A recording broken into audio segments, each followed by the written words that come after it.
madaxweynaha Soomaaliya Xasan Sheekh Maxamuud waxa la soo warinayaa in uu go'doon weyn uu ku galay magaalada Baydhabo. Garoonka Shaati Gaduud waxa ku hareeraysan ciidamo aan la garanaynin halka ay ka yimaadeen. Margagixisa ma maamulkii lafta kuwii ka soo haraya ma soo ciidamo beeleed. Hubabka waaweyn ee lidka ku ah diyaaradaha ayaa la soo rakibay garoonka Shaati Gaduud waxaana loogu talagalay in madaxweynaha uusan ka duulin magaalada Baydhabo ilaa iyo laga heshiiyo doorasho laga galo. wali waxa la qorsheynayaa in qof iyo cod meel iska dhigo oo la galo doorashadii dadbaneed ee la isla yaqaanay.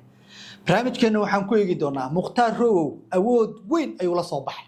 isaga iyo lafta kale markaani isbahaysi ayay samaysanayaan waxaana qorshuhu uu yahay in ciidankii beesha Hariin ee ku sugnaa deegaanka Diin Maale la soo dhaqaajiyo oo Mukhtaar ay ka amar qaataan oo ay Baydhabo soo galaan. shalay nin la yiraahdo Farkeeti ayaa tagay gudaha magaalada Baydhabo isaga oo yiri war Xasan Sheekh Maxamuud noo talib maaye anagu aan tashanno xaalka faraha ayuu ka sii baxaya odayaasha dhaqanka madaxweynuhu waxay u qabteen 24 saac oo kaliya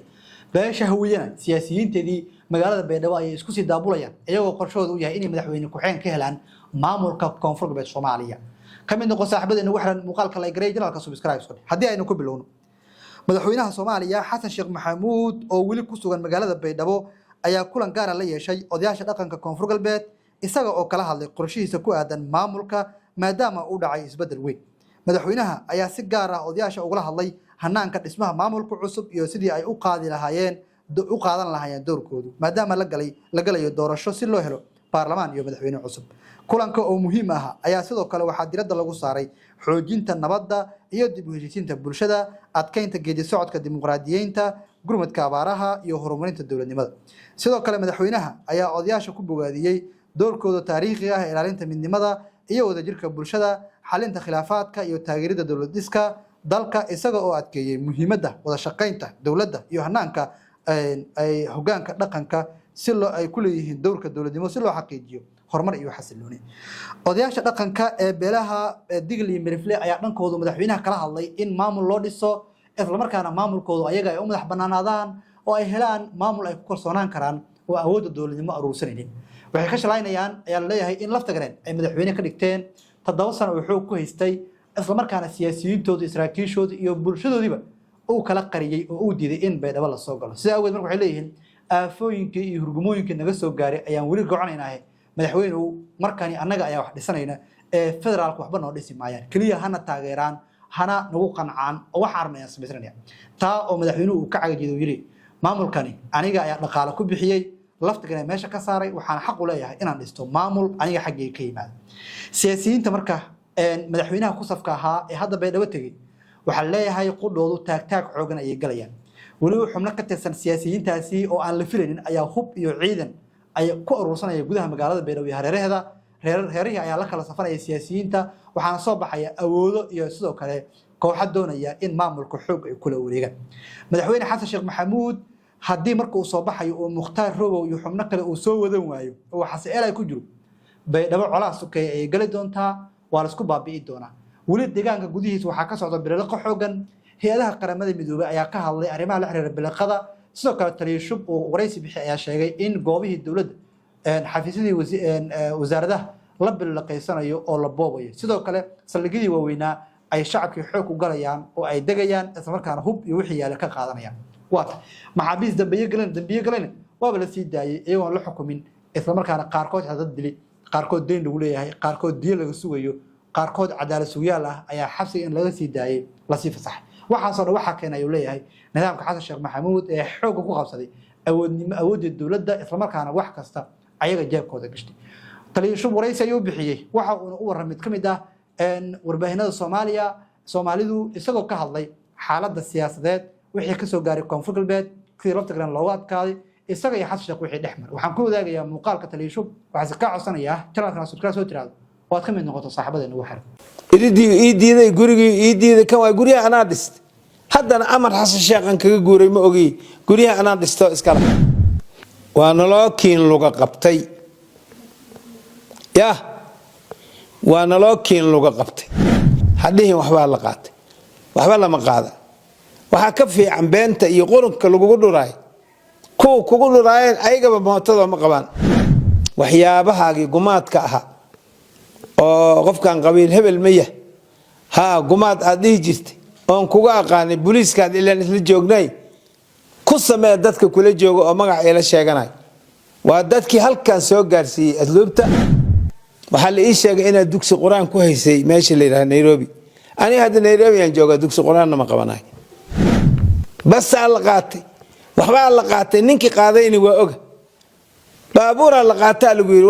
raga lacag kala bax oo iskale adiga la imow soo gado ninkii asluub oo ka soo baxa markaan imaanay waa la qabsan jirayno booliiska gumaysan jiray nabad sugid warkeeda iska dhaaf maantana waa ciidan dawladeed oo la yaqaan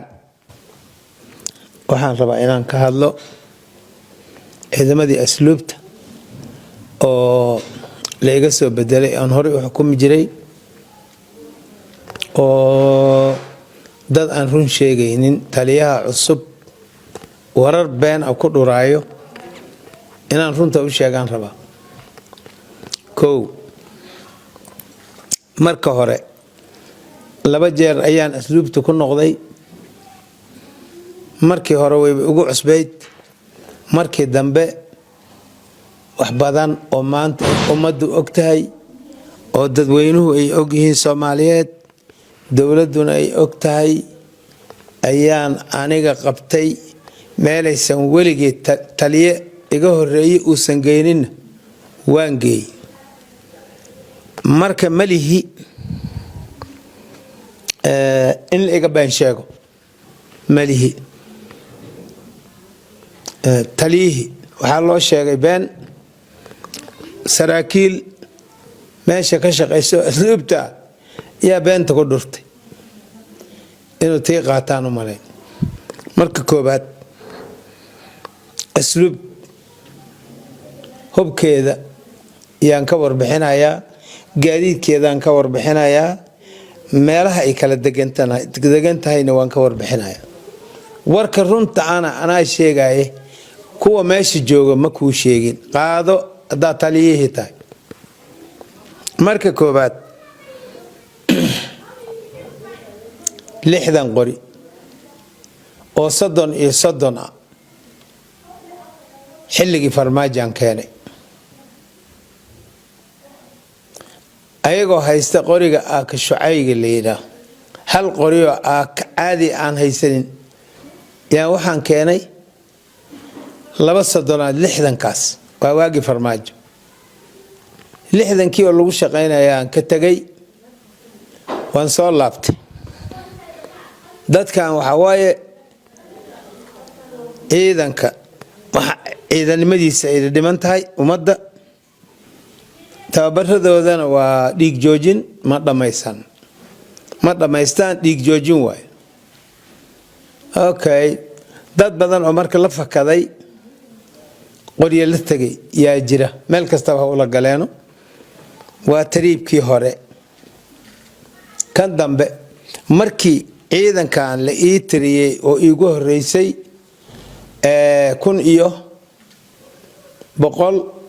1414 askari ahay maanta 5000 oo askari wax yar dhiban waay waa 5000 oo askari wax yar dhiman meeshaasan gaarsiiyay ciidanka dhalinyaro waxaan ugu imid odayaal rag iyo naagaba leh markaan imaanayay 500 oo sarkaal markaan ku fafaahiyo 380 gabdhood dad hawlgab ah boqolkii dadka aan ku sheegay boqolkii 70 boqolkii 60 waxay ahaayeen da'da 70 ay jireen oo 60 waa ka koreeyeen askar da'yar ah oo shaqaysa ma dhamayn 300 askari meeshaasan horta asluub ugu imid maantana 5000 bay maraysaa waad arkaysaa kow uguma imaan hal baabuur oo kood ah oo asluub leedahay oo shaqeynaysa baabuur bay maanta leeyihiin laba bas waan keenay laba gaari oo iska rogo BG ana waan keenay intaba waa soo gaday labada bas waa la keenay oo dawladda ay siisay wasaaradda ay keenay labada iska roge ina waa soo iibiyay lacagan ka soo baxshay jeebkayga